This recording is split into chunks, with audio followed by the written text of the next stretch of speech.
Le Journal de la Ville, le premier magazine de l'information provinciale.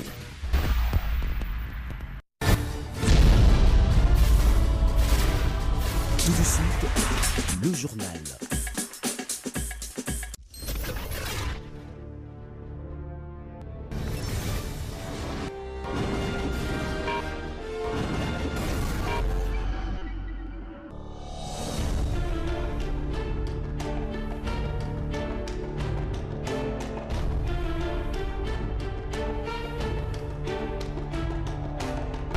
Bienvenue, mesdames, messieurs, à cette session d'information du Journal de la Ville, dont voici le sommaire. D'ici le 5 octobre prochain, environ 180 conteneurs de machines à voter vont devoir arriver en RDC à partir de ports de Matadi, de Mombasa et de Dar es Salaam, selon le rapporteur de la CENI, Jean-Pierre Kalamba, rassure quant au déroulement du processus électoral. Toujours au chapitre du processus électoral, le président de la République qui prend part à la 73e session ordinaire de l'Assemblée générale de l'ONU a pour sa part, du haut de la tribune des Nations Unies, rassuré que tout sera mis en œuvre pour garantir le caractère apaisé et crédible des élections en décembre. Voilà tout pour le sommaire. À suivre dans ce journal.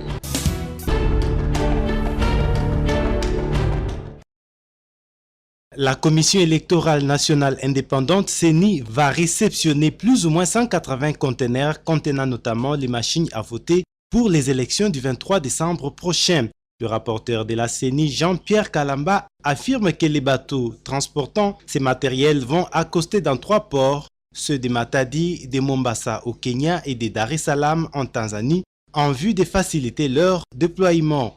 Jean-Pierre Kalamba a souligné que les autres lots d'isoloirs et urnes vont accompagner les machines à voter et que la CENI a planifié de telle sorte qu'au plus tard, le 18 décembre, ces matériels soient dans les sites de formation.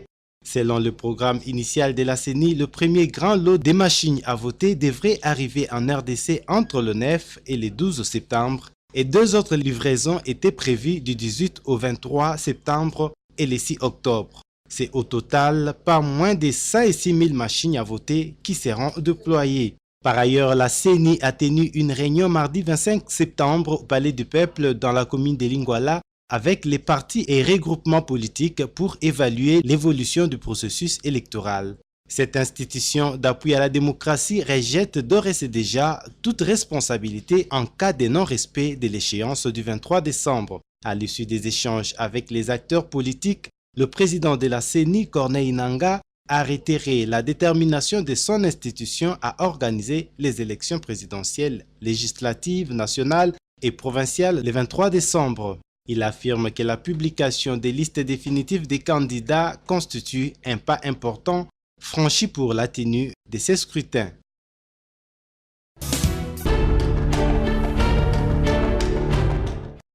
Du haut de la tribune de la 73e Assemblée générale des Nations unies, le président de la République, Joseph Kabila Kabange, a une fois de plus dénoncé l'ingérence extérieure dans les processus électoraux en République démocratique du Congo. Voilà qui explique, dit-il, la position de son pays de dénoncer et de s'opposer à toute ingérence dans le processus électoral en cours et de financer l'entièreté de ses circuits opérationnels. Le président de la République a par ailleurs indiqué que la RDC exige les retours aux fondamentaux en matière de démocratie et des droits de l'homme, un des sujets à la base de la diplomatie à géométrie variable, instrumentalisée à outrance par certains pour affaiblir sciemment des pays qui ont pourtant décidé de se tourner résolument vers le progrès, a-t-il déclaré. Au sujet de ces processus électoraux, le chef de l'État a confirmé une fois de plus que le train des élections est en marche et ne s'arrêtera pas.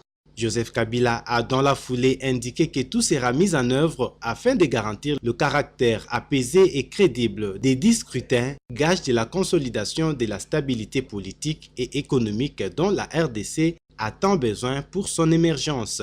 S'agissant des tueries de Béni, le chef de l'État congolais a fait savoir que le défi de la sécurité reste cependant entier dans la région du Nord-Est à cause de la persistance des activités terroristes qui n'ont pas endeuillé seulement les territoires de Béni le 23 septembre dernier, mais aussi d'autres pays de la région.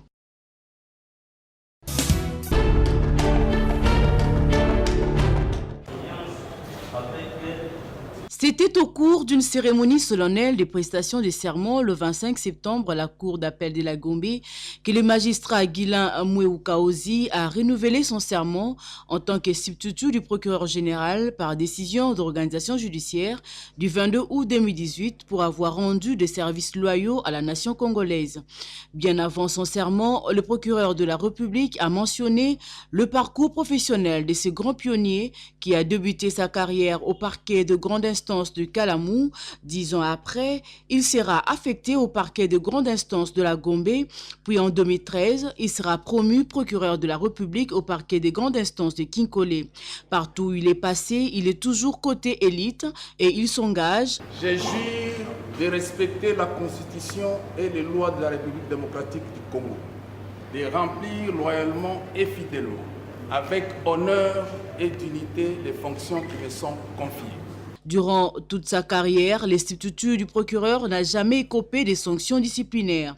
La Cour constatera qu'effectivement le magistrat Mweukaozi Guilain a effectivement rendu des loyaux services à la République, effectueusement appelés, comme lui-même le dit, les Congolais. Et les vrais Congolais. Double brassard, c'est vraiment un pionnier et il mérite des félicitations. Le magistrat n'a pas connu une sanction disciplinaire durant son parcours professionnel. Il a été toujours coté très bon. Il faudrait aussi signaler qu'il a été le tout premier SPG à exercer les fonctions de procureur de la République près le TGI Kinshasa-Kinkole. La RDC peut donc être fière de ses hauts fonctionnaires de la justice.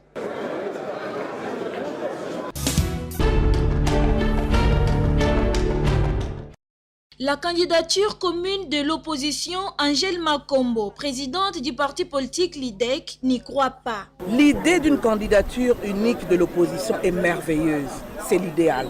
Mais je vous le dirai franchement, je n'y crois pas. Parce que chaque leader se dit « Ezangaï ». Chaque leader a l'ego, il dit « je vais passer ». Et même dans ce processus que nous avons, avec plusieurs candidats dans l'opposition, ils savent bien que les chances de l'opposition sont réduites. Mais ils se disent, ah, le candidat de la majorité passera.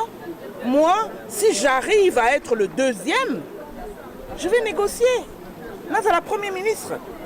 C'est ça l'égoïsme, c'est ça le calcul. Donc, quand vous me dites conseil, je dirais à ces candidats, essayez de vous dépasser. Mais tout en leur donnant ce conseil, je n'y crois pas. Ils ne vont pas se dépasser. Il n'y a qu'à voir la tendance sur les réseaux sociaux, surtout Twitter que je suis beaucoup. Non, ils s'entrent dedans, ils s'insultent entre candidats de tel parti.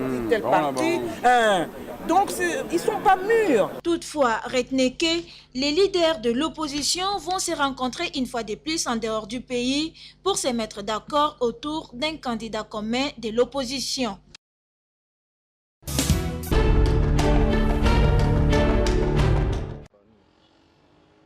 Phénomène Oudjana à Kinshasa, le secrétaire général de la NOGEC, Nouvelle Génération pour l'émergence du Congo, Ivan Ilunga, salue les mesures prises par l'autorité urbaine, mais en même temps interpelle les commissaires provinciaux de la police sur certains dérapages orchestrés par les éléments de la police au cours de cette opération. Je remercie le gouverneur de la ville, mais aussi les autorités de la police qui ont pris des mesures drastiques pour lutter contre les antivaleurs. C'est vrai que lorsque nous avons dénoncé ça pour notre commune de Barumbu, c'était dans des mesures d'encadrement. Mais il s'avère qu'il y a des débordements. Je crains que demain on parle de la violence faite à la femme.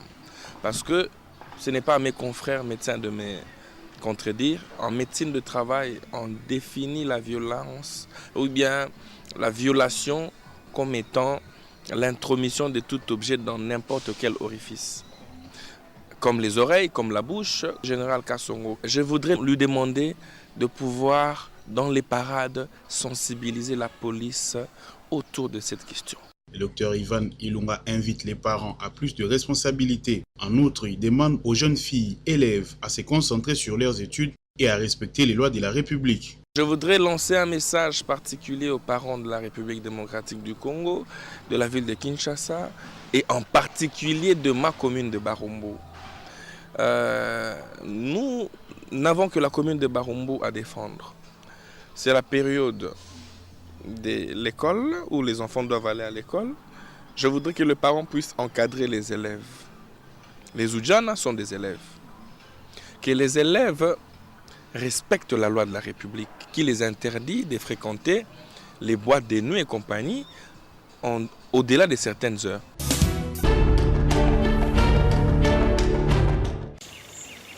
Ayant fait partie de la commission d'arbitrage pour trancher les conflits de chefferie traditionnelle comme suppléant, le chef coutumier Richard Ngana du groupe Mongana est aujourd'hui taxé de corrompu par le chef coutumier n'ayant pas obtenu gain de cause lors de règlement de conflits. Il invite pour ce faire tout le chef coutumier de s'adonner à la tradition et non pas à de polémiques. Ezali penza malamuté pour un chef coutumier pour les canaux télévision. Au banda uniquement ko taxer batu ba mabe eza babilo comme eza faux et archi faux ba chef voyez ba comment ba ko bana ko se comporter ori to mi koti sana développement to vandi saboko kona biso to mtani sabani ba leke ba zo yana sima kutime lobini ba si se kutime za ndenge nini mais non batu ba zi penza eza bokoko ba bwaki ba koti beaucoup plus na ba polémique ba yebi ndenge commission zalaki en tant que membre suppléant. Moi, rapport ni na même la commission. C'est pour cela batiki ba membre, batiki ba président, baza ko attaquer kana simple suppléant. Or peut-être fouille à misa tout ça là qui yango ba o badala ki jeune nango, faut ba attaquer beaucoup. Les chefs coutumiers sont des personnes qui ont reçu le pouvoir ancestral et doivent travailler pour le bien de la communauté.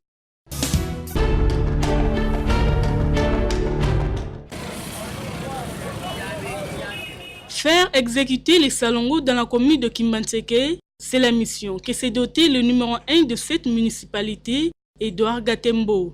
Le samedi 22 septembre, le professeur Gatembo et le colonel Bienvenu Soa de la district de Tiangou, accompagnés des éléments de la police, sont descendus au quartier Kingasani sur le boulevard Lumumba, à la place Congo Futur et l'avenue de l'école pour faire le tas de liens et évacuer les marchés pirates ainsi que les mauvais stationnements de véhicules qui longent ces avenues. Pour le numéro 1 de Kimbanseke, le salongo est obligatoire et n'est pas payant. Je voulais toujours dire, il n'y a pas de salongo 200 francs. Ce n'est pas payant. On veut que les gens travaillent pour que la République soit propre. Point trait. Celui qui ne respecte pas les ordres, c'est un civique. Je suis sorti à 6 h du matin pour qu'on nettoie l'avenue de l'école. Parce que les gens sont faits. Il est là, je dépense l'argent chaque jour. C'est la mentalité qu'on doit changer. Et pour changer la mentalité, il faut la rigueur. Quelques femmes qui ont exécuté cette opération d'assainissement avec plaisir invitent les autres à emboîter le pas.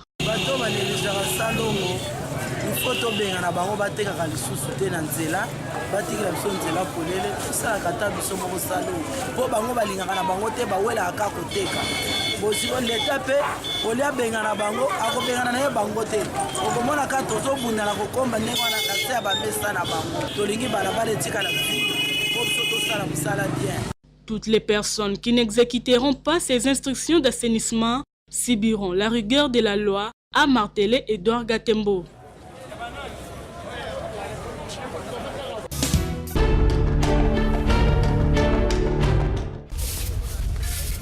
La série de Salongo spécial dans la commune de Matete, initiée par les jeunes villageois de Matete, Gévimat, que dirige Alain Boloko, continue son bonhomme de chemin.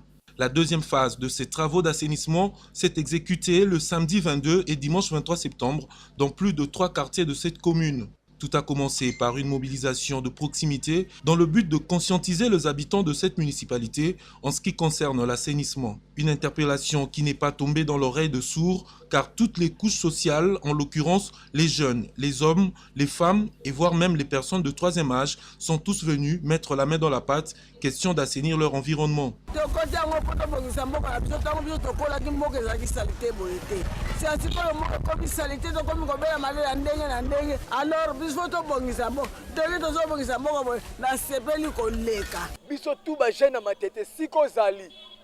kozelaka te ke ba kotinda yo yo moko na volonté na yo déjà simbi Kongo na yo pa ou na yo bandaka déjà kosala kotala mbindo ya commune biso pe tosala kati tozo buli ya kosala ka salongo po tozongisa mateta ngo ndenge ezalaka kala. Balayage des avenues, curage de caniveaux, désherbage, évacuation de eaux stagnantes sont là les travaux qui ont caractérisé la deuxième phase de cette opération. Aujourd'hui, nous sommes à notre deuxième phase. On a continué avec le balayage, d'autant plus qu'il y a l'OVD avec certains de nos membres qui font l'évacuation de déchets qu'on a sortis dans le grand collecteur. Nous avons d'énormes difficultés. Par exemple, vous voyez, au rond-point que nous sommes là, il y a les véhicules que la police a la charge de garder. Je ne sais pas si c'est un parking autorisé. On ne peut pas vraiment embellir, par exemple, ces ronds-points. Et aussi, nous avons les difficultés matérielles. Nous travaillons avec les moyens des bords. Assainir de manière efficace et complète la commune de Matete, Jevimat y travaille.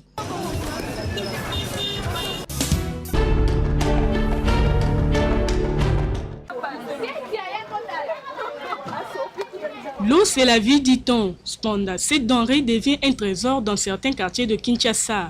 L'exemple palpable est celui du quartier Livulu dans la commune de Lemba, où les habitants de ces coins de la ville partent à la recherche de l'eau, à l'exemple d'un trésor caché qui, pour l'obtenir, il faut creuser. Ici, à Livulu, il n'est pas question de creuser, mais plutôt d'aller même aux heures tardives pour obtenir de l'eau potable. L'eau de la régie des eaux ne sort qu'une fois par semaine, ou même presque pas. La population de ces contrées de la ville recourt à l'eau de forage dont un bidon de 25 litres coûte 200 francs congolais. Le nombre de forages ne répondant pas aux besoins de cette population, la majorité se donne la peine de puiser l'eau pendant la nuit à la merci de tous les dangers en transportant les bidons, bassins, seaux à la main sur la tête, dans les brouettes. Bref, tous les moyens sont bons pourvu que cette dernière arrive à satisfaire aux différents besoins des tâches ménagères pendant la journée.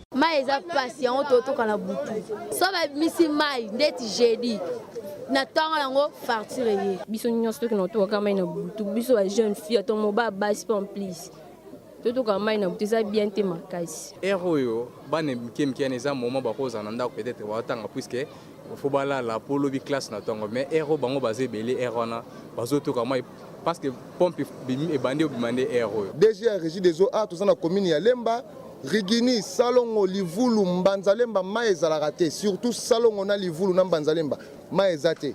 Bo sala pena tout ceux qui moyens ali bo me ko résoudre nos problèmes oyo. Bana ba komi ba kingwa ko kota pour me ma bidon 25 kg. La régie des eaux, celle entreprise de distribution d'eau à Kinshasa, est appelée à pérenniser ses services même au coin le plus reculé de la capitale congolaise.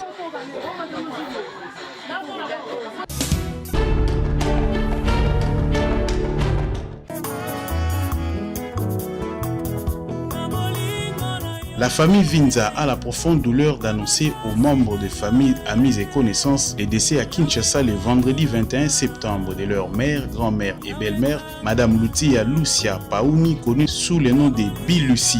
En attendant le programme des obsèques, la famille s'est réunie sur l'avenue Doroma, numéro A37 bis, quartier Matongé, commune de Kalamou. Ces communiqués tient lieu de faire part.